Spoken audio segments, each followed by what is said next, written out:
Now, hello students. Today we are going to discuss chapter number 1 in geography, and the name of the chapter is Resources and Development. Resources and Development. The topic is very much familiar to us. Resources. If you noticed, in class 7 also we have read about resources. In class 8 also, in class 9 also, in class 10 also. And one more thing you might be noticed. We have also learned about the resources in science, in social science also, in geography also. Means resources are something very, very important. And we all are very much familiar about the resources. Just take one instance. Since morning to late evening till we are going to bed, whatever things we are using, whatever things we are just take to do something, have you ever thought what are these things? These all are resources. Means, what is resources? In Hindi it is called sansadhan. What it means? It means anything that satisfied human needs and wants are called resources. This is the simple definition of resources. Means इस संसार में मौजूद प्रत्येक वो चीज जो किसी न किसी रूप में हमारी आवश्यकताओं की पूर्ति करती है, हमारी जरूरतों की पूर्ति कर सकती है, वो संसाधन है, वो रिसोर्सेस है। लेकिन कुछ यहाँ पे बारीकियां हैं जिसपे हमें ध्यान देना है। We are studying in class 10, so over here we have to be very much clear and specific regarding the terms and their definitions. So, resources. Take one example. In the morning itself, when you are just opening your eyes and going to washroom and clean your teeth, you need a brush. You need toothpaste. Why we need brush and toothpaste? To clean our teeth. Why? For the sake of oral hygiene. So toothbrush and paste is very much helpful in cleaning our teeth. It is a need to make our mouth clean for the sake of oral hygiene. Means toothbrush and toothpaste is our resource. Without toothbrush and toothpaste, we are unable to clean our teeth. Similarly, for girls also, after putting comb on their hair, they need clip. Simple clip. So clip, with the help of clip, they can make different kinds of hairstyle. So a clip is also very much handy for them because it is also satisfied the need. Take one example of needle. Simple, सुई, button टूट गई, सुई से हमने उसे stitch कर दिया। मामूली सी सुई कितनी उपयोगी है। बच्चों, अगर आप अपने आसपास नजर दौड़ा के देखें तो आपको प्रत्येक वस्तु में कुछ न कुछ उसकी उपयोगिता नजर आएगी। यही उपयोगिता उस वस्तु को संसाधन में तब्दील करती है। कोई भी ऐसी चीज जो हमारे लिए यूजफुल नहीं हो पाएगी, हम उसे रिसोर्स नहीं कहते हैं, और संभवतः ऐसी कोई चीज आपको नजर भी नहीं आएगी। लेकिन क्या आपने नोटिस किया कि इन सारी चीजों को रिसोर्स के रूप में परिवर्तित करने में कुछ प्रक्रियाओं का पालन करना पड़ता है। जैसे एग्जांपल लेते हैं, मैंने अभी बात की टूथपेस्ट और टूथब्रश की। क्या टूथपेस्ट और टूथब्रश आसमान में लटके हुए हैं, गए और तोड़ के लिए? नहीं। It has to be manufactured. There are number of raw materials. Those raw materials have been processed in industry, and then after toothpaste and toothbrush has been produced. Similarly, सुई की बात मैंने की, वो सुई भी क्या आसमान में लटके हुए जाकर तोड़ के लिए? नहीं। क्या वो पेड़ पे होते हैं? नहीं, वो फैक्ट्रियों में बनते हैं। आयरन ओर से आयरन निकाला जाता है, आयरन की रिफाइनिंग होती है, फिर उसकी अलग अलग शेप और साइज में हम पिघला करके उसकी उपयोगिता के अनुसार उसे बनाते हैं और यूज करते हैं।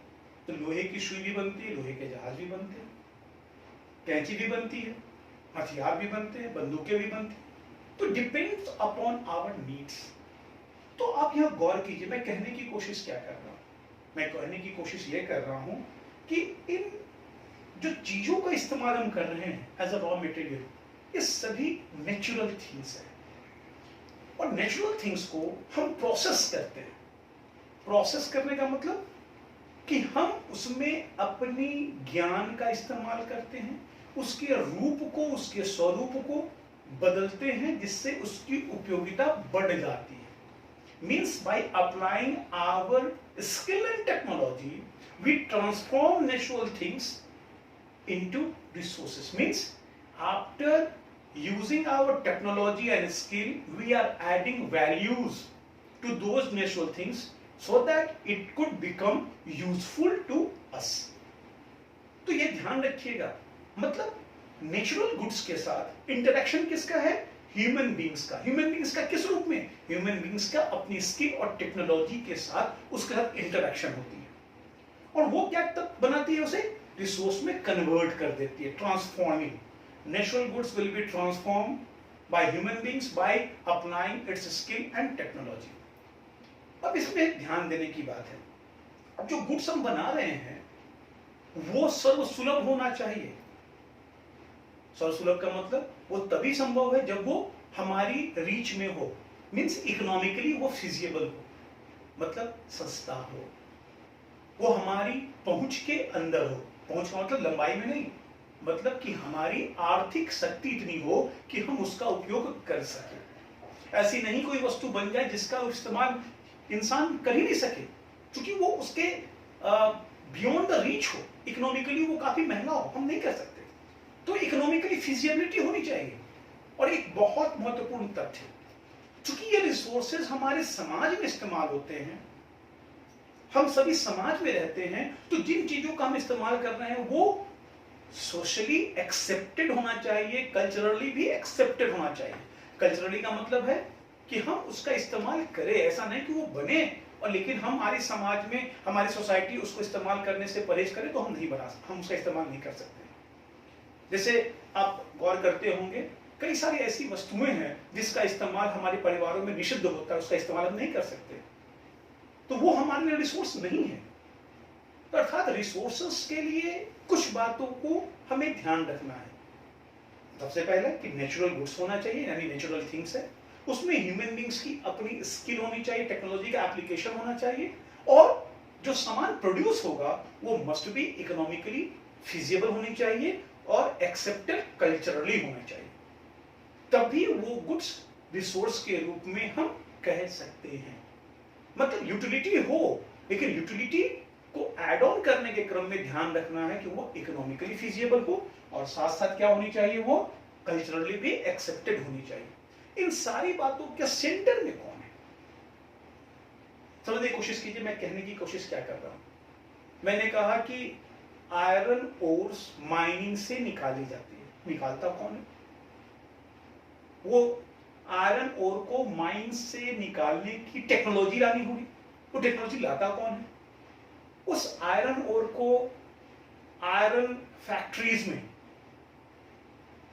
स्टील इंडस्ट्रीज में लेके जाता कौन है? फिर वहां उसकी प्रोसेसिंग होती है, रिफाइनिंग होती है, उससे इंप्योरिटीज निकाली जाती है, जिसको हम लोग गैंग कहते हैं। फिर उसके बाद उसको डिजायर्ड शेप और साइज में कन्वर्ट करते हैं। कौन करता है? इंसान, ह्यूमन बीइंग। मतलब रिसोर्सेस को जब हम देखेंगे तो रिसोर्सेस की यूटिलिटी इंसान के लिए, और रिसोर्सेस बनाते भी इंसान के ही टेक्नोलॉजी और स्किल से, वो बनती भी वहीं से। मतलब इंसान ही नेचुरल गुड्स को, नेचुरल थिंग्स को ट्रांसफॉर्म करता है by using its skill and technology into resources, मतलब कि इंसान खुद में ही एक रिसोर्स है। आपने क्लास 8 में पढ़ा होगा ह्यूमन रिसोर्स। ये टेक्नोलॉजी, ये विधा, ये साइंस, ये कौन लाता है, कौन डेवलप करता है? तो वो है मनुष्य। तो मानव स्वयं में एक महत्वपूर्ण रिसोर्स है। ये मानव ही अपने ज्ञान का, अपनी समझदारी का, अपने अनुभव का वो इस्तेमाल करके क्या बनाता है? तो वो रिसोर्सेस को बनाता है, यानी वैल्यू ऐड करता है। एक एग्जांपल मैंने दे रखा है, आप गौर करेंगे। एक डेफिनेशन मैंने लिख रखा है, all the useful elements of our environment that satisfy human needs, remember human needs and wants which are technologically, economically and culturally accessible and are acceptable can be termed as resources. Culturally उसमें dimension होना चाहिए, वो economical होना चाहिए, और वो technologically हमारे पास वो टेक्नोलॉजी हो तभी हम उसका इस्तेमाल कर सकते हैं। याद कीजिए, यहां पर भी एक एग्जांपल मैं दे रहा हूं आपको। पेट्रोलियम हमारी धरा के अंदर सैकड़ों सालों से, हजारों सालों से मौजूद रही है, लेकिन पेट्रोलियम का इस्तेमाल हमने कब करना सीखा? रिसेंटली, संभवतः 200 साल पहले से, 150-200 साल पहले से। पानी से बिजली पैदा, यानी कि हाइड्रोसिटी जनरेट करते हैं हम। वाटर तो धरती पर शुरू से थी, लेकिन हमारे पास टेक्नोलॉजी नहीं थी कि कैसे हम हाइड्रोइलेक्ट्रिसिटी जनरेट कर सके। अर्थात मतलब कि जैसे जैसे समय का परिवर्तन होता है, मानव के ज्ञान का विकास होता है, मानव अपने ज्ञान को अपने नेचुरल थिंग्स में, अपने इन्वायरमेंट के साथ इंटरैक्ट कराता है और उससे नई चीजों की वो पैदाइश कराता है। नई चीजों की पैदाइश होती है, नई चीजें वहां पर उत्पन्न होते हैं जो उसकी जरूरतों को पूरा करने में सक्षम होती है। इस चीज को थोड़ा क्लियर करते हुए मैंने यहाँ एक एग्जांपल दिया है डायग्राम के through. Resources equals to natural things, और साथ में क्या आएगा? टेक्नोलॉजी और स्किल। कौन देगा? ह्यूमन बीइंग प्रोवाइड करेंगे। और जो गुड्स बनेगा इन दोनों के मेल से, नेचुरल थिंग्स और टेक्नोलॉजी और स्किल के मेल से, वो मस्ट भी क्या होना चाहिए? इकोनॉमिकल होना चाहिए और कल्चरली एक्सेप्टेबल होना चाहिए। ये निश्चित ये प्रॉपर्टीज होनी चाहिए। ये प्रॉपर्टीज अगर नहीं होगी तो वो हमारे लिए रिसोर्स नहीं कहलाएगी। अब इसको हमने क्लियर करने की कोशिश की है। नेचुरल गुड्स की बात करते तो देख लेते हैं, शे वुड। वुड हम कहां से लेते हैं? जंगलों से, पेड़ों से मिलती है। ये नेचुरल गुड्स है। आपने क्या किया कि उस लकड़ी को एक कारपेंटर क्या करता है? उससे कुर्सी बनाता है। तो कारपेंटर उससे कुर्सी कैसे बनाता है?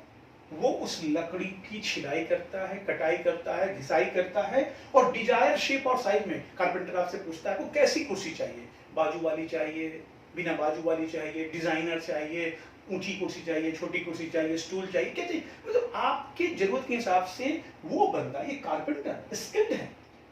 उसे इस बात का अनुभव है कि कैसे बनाना है, उसकी लंबाई चौड़ाई कैसे मेजर करनी है। आपने गौर किया उसके पास टेक्नोलॉजी है। टेक्नोलॉजी मतलब कैसे वो बनेगा, और साथ में वो अपने साथ कुछ इंस्ट्रूमेंट लेके चलता है, औजार, जो उसके लिए बहुत कीमती है। उसी की सहायता से वो उस लकड़ी को डिजायर शेप में जो आप चाहते हैं उसमें तब्दील करता है। जैसे कि मान लीजिए वो चेयर बनाता है, ये फाइनल आउटपुट उसका चेयर है। अब चेयर क्या हुआ? लकड़ी रॉ मटेरियल के रूप में हुई, चेयर फाइनल प्रोडक्ट है, और ये फाइनल प्रोडक्ट कैसे बना? टेक्नोलॉजी और स्किल से। दिया किसने? कारपेंटर ने। कारपेंटर मतलब ह्यूमन बीइंग। यूज कौन करेगा? ह्यूमन बीइंग ही यूज करेगा। कहने का मतलब कि रिसोर्सेस के सेंटर में वो है ह्यूमन बीइंग। ह्यूमन बीइंग ही अपने स्किल का इस्तेमाल करके, अपनी टेक्नोलॉजी का इस्तेमाल करके नेचुरल थिंग्स को ट्रांसफॉर्म करता है रिसोर्स में। यहां से प्रश्न पूछे जाते हैं। प्रश्न ये पूछे जाते हैं, how natural things can be transform into resource. तो आप बताएंगे, by using technology and skill developed by human beings, natural things can be transform as a resource. अब हम आगे जो पढ़ेंगे वो पढ़ेंगे कि कैसे human being, natural environment interact करती है और रिसोर्स को जन्म देती है।